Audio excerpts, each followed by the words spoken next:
Welcome back everyone to my Halo 2 analysis series. Today is episode 9, going over the mission Regret. Picking up in the same room we left off in last time, and keeping with the theme of mixing up encounters in unique ways, which is very consistent in this game. Unlike all other previous drone fights, we get this group right off the bat as soon as we spawn in. Given how cramped this room is though, the drones are even less of a threat than usual. And then heading outside the door, however, we're going to find enemies who are not so easy. This section between the starting room and the next building has several Jackal snipers across the way who will instantly kill you if you so much as have the arrogance to face the enemies in front of your path. How dare you, right? But good note to play here is take the long range weapon out and take your time sniping the Jackals way over there before even thinking about taking on any enemies in the bridge area right ahead. The next interior building is even easier than the first, which leads us to this open stone platform packed with Jackals and elites who, once defeated, are followed up by a pair of hunters who are dropped off by a phantom. Dealing with all that bunch, though, does reward us with a supply drop from a friendly pelican. And just in time, too, because we have gondola sections coming up in this level, the infamous Halo 2 gondolas. I mean, while I certainly understand the critique because there's certainly an abundance of gondola sections in Halo 2, I also don't mind them existing in general in the campaign as long as they were done well. This one being one of my best examples of how to do it right, in my opinion. Not only can they make impressive set pieces, but it's an interesting temporary change to the combat formula of Halo, as the platform provides a set and limited area to fight in, and there's no easy way to retreat.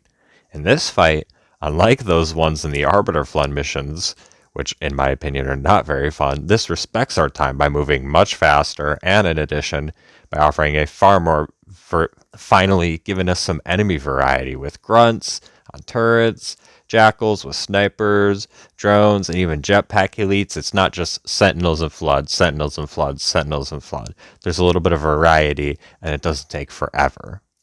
Once arriving to the tower at the other side, and I like to immediately get my second favorite Halo 2 weapon, which is the fuel rod from the grunt upstairs here. And then I typically am going to use that, but use whatever you like, obviously, to clear the tower down here. And then that's going to help you get to the elevator, which obviously sends up reinforcements once you clear this building out. And that's going to give you a route forward. And quite a beautiful one at that. I mean, even in the original graphics, this underwater area just looks magical. Getting off the elevator sees us in the building filled with, we were just previously talking about my second favorite weapon. Here we'll find my favorite weapon with a bunch of weapon racks and elites carrying a bunch of energy swords. The very iconic and legendary weapon of this game, very much. It may not be exactly useful in this uphill area getting out of the building, but that's what I typically would have grabbed the fuel rod for, as the amount of plasma raining down on you here is just way too much to charge head on through unless you're on easy or normal difficulty.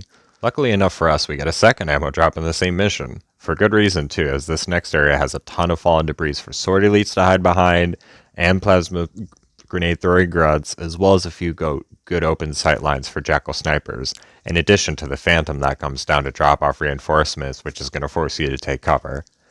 And then unlike the first gondola run, once you clear that area, you get a second gondola run, which does not give you nearly the same enemy variety as the earlier one.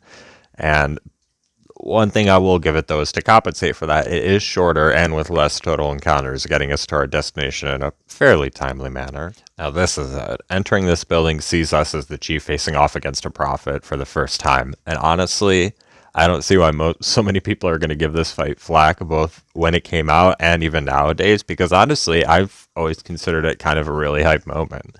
I mean, you have countless spawning enemies throwing plasma grenades and plasma shots at you, in addition to the sword elite honor guards chasing you down, whilst on top of all of that, you're trying to locate this floating chair laser beam guy, trying to literally punch him out of his throne.